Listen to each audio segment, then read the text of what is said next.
The Anaheim Ducks have not one, but two former New York Rangers on the roster, and we have a special guest joining us to talk about that on today's Locked On Anaheim Ducks, part of the Locked On Podcast Network.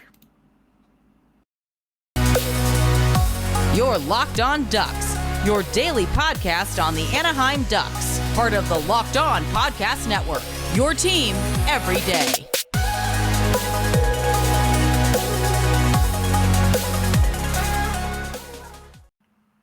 How's it going, everyone? I'm your host, Jason JD Hernandez, covering hockey for a long time, and I am not alone. I'm joined by a special guest. I like your flag in the background. Ladies and gentlemen, over edition. John, how's it going? JD, I'm great, man. Happy to join the show here with you and talk a little bit of hockey. And obviously, the Ducks going out there, signing a couple of now former New York Rangers. So, yeah, man, how are you feeling? You feeling good about that? You know, I got to make you feel at home. I don't know if you can see that in the back.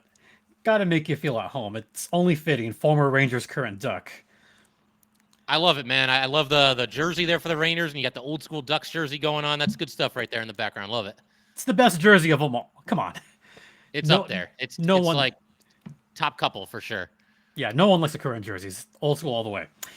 Yes, sir. So there are two former Rangers. One of them you had for not even a half season. So I guess we could start on that, talking about Frank Vatrano. You had him for, what, a cup of coffee. How did that whole trade start to begin with? Because it was a mid-season. I think it was a trade deadline deal, right?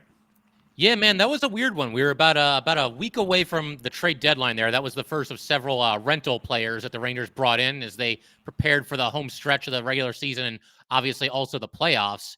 And basically, the reason it was surprising is because you don't very often see teams, trade with each other when they're both in contention.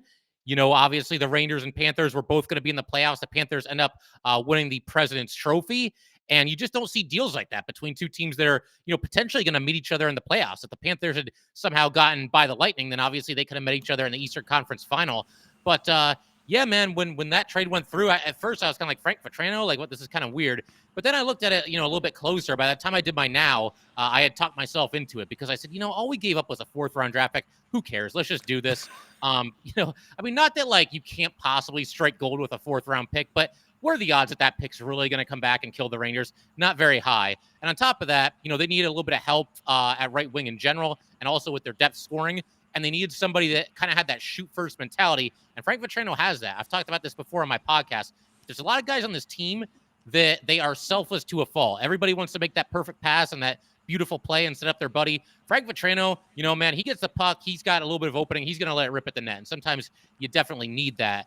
And I think he was, a complimentary player that his style really helped the Rangers, gave them something that they were lacking, and a very fast player as well, very good on the rush. So somebody that, I was thinking he might get about like 3 years, $3 million. I was talking about that on my podcast. Obviously, the Ducks paid a little bit more, but they've also got a ton of cap space. So I think the price is about right for him. It might be a little high, but not the kind of move that I think you'll end up regretting. I think you're going to like Vatrano for sure. And you talk about the shot. I've heard multiple reports that he's got a heavy shot, which is something the Ducks desperately need. They're still going after a couple guys in free agency. The Ducks still have cap space as we speak. But you talk about losing a lot of guys on that Ducks roster, a lot of them to free agency, others to, well, frankly, the trade deadline. I don't know if you remember, the Ducks were on a complete sell-off last season, giving up multiple players, couple defensemen, and Rickard Rakell, another big shot.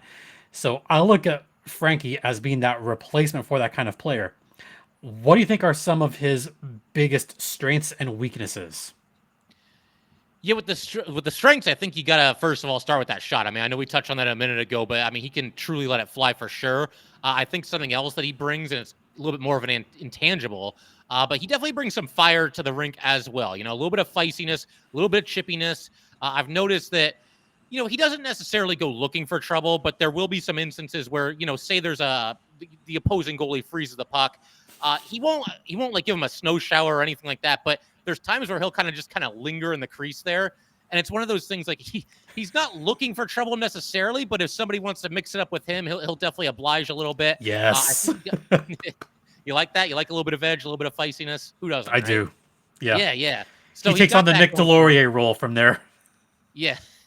So yeah, he's definitely got that going for him. Again, just a little bit of an edge to his game, and I think he's somebody that would not necessarily feel out of place on any given line. When he first came over to the Rangers, if I'm not mistaken, they started him on the third line, which would make sense because the Rangers were having a nice season for themselves, and you don't want to do too much to upset the apple cart and whatnot. But the line I really wanted to see him with was actually with Strome and with Panarin because they're both such great passers. And I'm like, okay, so now they've got their sniper there. They can set him up all day. And they did that for a little while too. And then they shuffled the deck again. And he was up there on the top line with Mika and Kreider. And that's where he was for pretty much the rest of the season. And just And the about the playoffs entire too, playoff right? run. Yeah, the playoffs. That's what I wanted yeah. to bring up. I wanted to bring up that playoff run because sir. I thought he brought his game to another level in the playoffs. And frankly, I thought New York might re-sign him just because I thought he had an excellent playoff run, a couple of key goals in that playoffs as well. So Yeah. when you talk about someone that brings intangibles but also brings a deft scoring ability, which I like, he had quite a few good assists on that run, especially that second round. Man, I legit thought New York might have a chance to go all the way to the Cup final, and Yeah. frankly, the Rangers were almost there, and he was a part of it. Yeah, exciting times, man. And he scored what could have been the biggest goal of their season because I don't know, you probably know the one I'm talking about, but Game 6 at Tampa. Yep. Watching that game, I mean, I'm not going to sit here and lie. I mean, Tampa clearly was the better team for pretty much that entire game, but it's 1-0, and it's still 1-0, and it's still 1-0, and it's like, man, just one chance. That's all we need. You get the power play, they win the faceoff, clean back to Vatrano, and he just lets it fly, and they score, and I'm jumping out of my couch, and yeah, he ripped that one. Yeah, dude, complete As snipe. soon as he scored that, I said, "We're going 7. We might be going 7 here."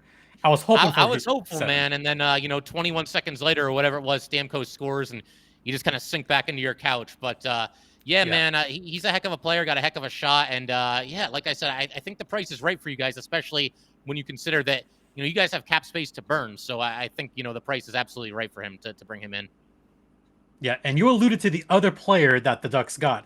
And we'll talk about this after this brief timeout from BetOnline, which is the one place that has you covered, the one place that we trust. And the line's already out for the Stanley Cup next season. And right now, the New York Rangers are kind of in that top area as far as who could win the Cup. They're not quite the favorites, but they're among the favorites to go back to the Stanley Cup, which is really awesome to see. The Ducks, not so much, but you already have the Stanley Cup odds, and you have Major League Baseball, boxing, MMA. And once again, BetOnline has you covered with more props, odds, and lines than ever before. So you could use your laptop or you could use your mobile device like I have here with a lot of messages, and you could head over to BetOnline, which is where the game starts. And by the way, BetOnline is the official online sportsbook of the Locked On Podcast Network. And John, they should gamble responsibly. And by gambling responsibly, probably don't put any money on the Coyotes or the Blackhawks. Don't do it. Probably a safe assumption. I don't think the Coyotes and Blackhawks are putting much money on themselves these days. So that's probably a good piece of advice there, JD. Yeah, so bet responsibly, folks. Yes. So another player that's a former Ranger, and this one you had for a while. I'll let you lead this one off. Strome, gone from the Rangers. Talk to us about him for a hot minute. Yeah, man. I mean, it was tough saying goodbye to him. He's been here for a while, and I mean, you don't really think of him as like a grizzled veteran. I think he's still like 28 or 29 years old. But as far as the New York grizzled Rangers veteran. Yeah. But as far as the New York Rangers are concerned, I mean, that is grizzled veteran status because they are such a young team. And I was looking at your depth chart too, JD. It looks like he's about the third or fourth oldest forward on the team. So for starters, I mean, let's go back to where it started. I mean, the Rangers, they acquired Ryan Spooner in a trade that sent Nash to the Bruins. And then they flip Spooner to Edmonton, and they bring in Ryan Strome. And what a trade that was because Spooner only played about 35 more NHL games after that happened.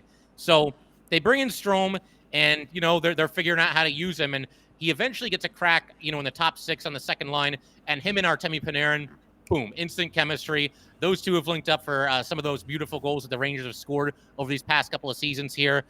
They obviously are very close both on and off the ice. I'm sure, Panarin was probably a little bit bummed that they couldn't hang on to his guy Ryan Strome there. Yeah. Yeah, he does he has some flaws in his game. I think, namely, I mean, I could go through a couple of them real quick here, but he's not the best faceoff guy. You're probably going to settle in about 45, 46% win percentage.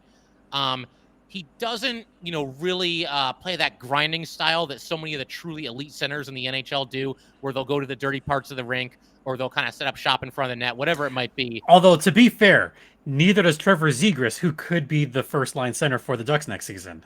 Yeah, for sure, man. I mean, it's one of those things, like, it's obviously nice to have, but if you do enough other good things, that can make up for it. Right.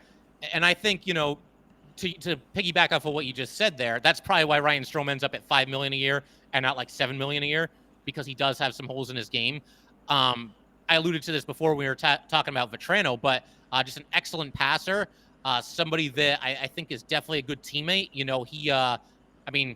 Granted, the Rangers had 6 alternate captains this past season, but he was one of them, and I think that's a role that he's grown into. Yeah. I've heard that a lot about him. I've heard that in the locker room, by the way, and one of those guys that will have your back. Yeah, for sure. His teammates seem to just absolutely love him. They seem to really gravitate to him. And I think, the more time that went by with him, on the Rangers, the more comfortable he got with that, being willing to kind of, speak up when he had to.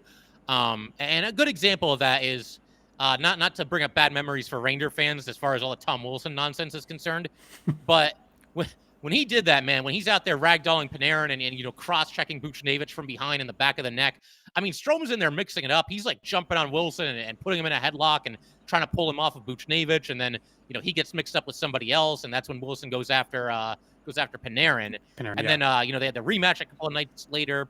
He got into a fight that night. There's no way Ryan Strome was going to play 60 minutes without getting into at least one fight that night. He was ready to throw down. So not the biggest guy. And again, there are some flaws in his game. You'd like to see him play, a bit more of a grinding style, but a tremendous passer. And, somebody with a little bit of versatility too, can play center, can play some right wing, depending on what your needs are. But yeah, man, always a polarizing Ranger, but somebody that I really like. I think I probably like him more than the average Ranger fan.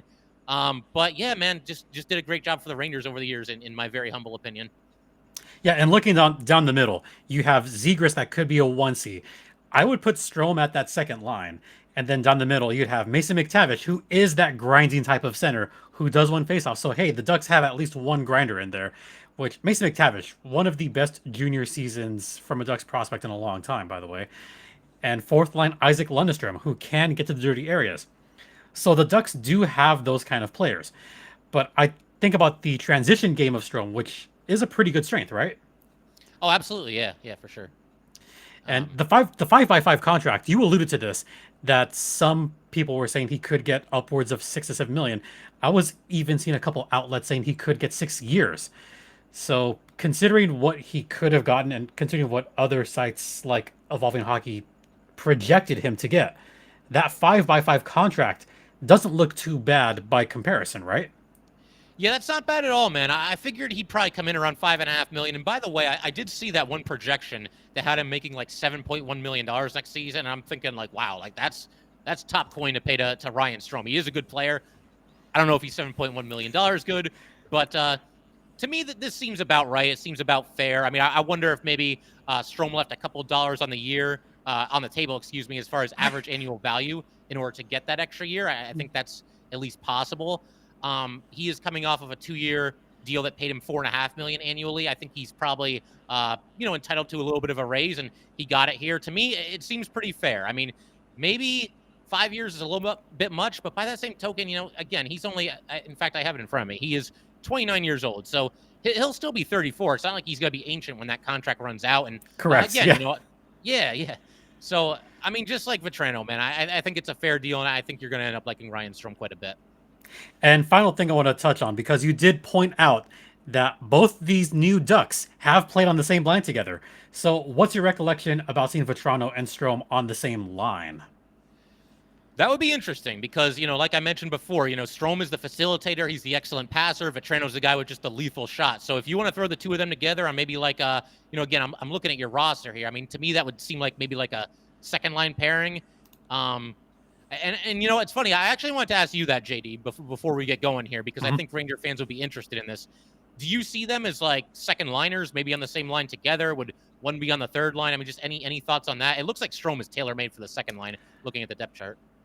Short answer, yes, and I'll tell you why. Because the Ducks have pretty much their first line set. They already have Zegras as leading the 1C. Yes, I know he's only 21 years old, but they already have him on that first line projected.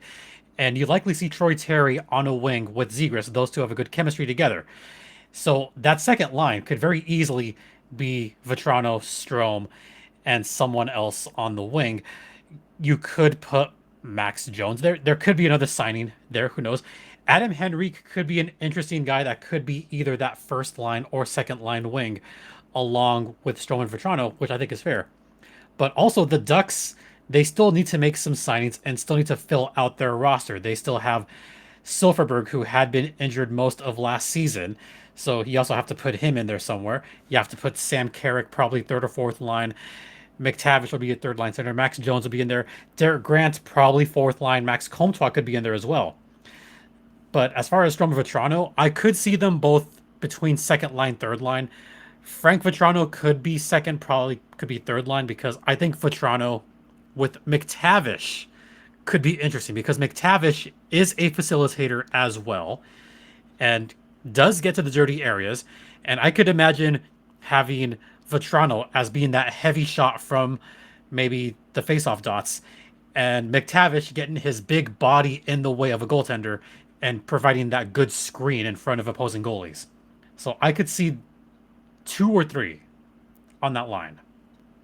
Yeah, for sure, man. I mean, it looks like you guys definitely have some options there, and that's always a good thing. And one other thing, JD, that I should mention before we call it here, man, like anytime the Rangers play one of their former players, guaranteed that guy is going to have a multi-point night. So if the two of them are together, and Rangers and Ducks actually play each other. I checked before we did this. 4th game of the season, I believe October 17th. I know, which makes me upset because I'm going to be in New York in November, right when the Ducks leave. It's not going to make sense for me to go over there, come back, then go over there again. Just not going to make any sense. Yeah, I hear you. Alter your game plan if you can a little bit there, but it's New York Marathon. You know, they will absolutely combine for like 6 points though against the Rangers, though. I have no doubts. I'm hoping so. John, before we let you go, where can the fine folks find you online? Where can they find your podcast?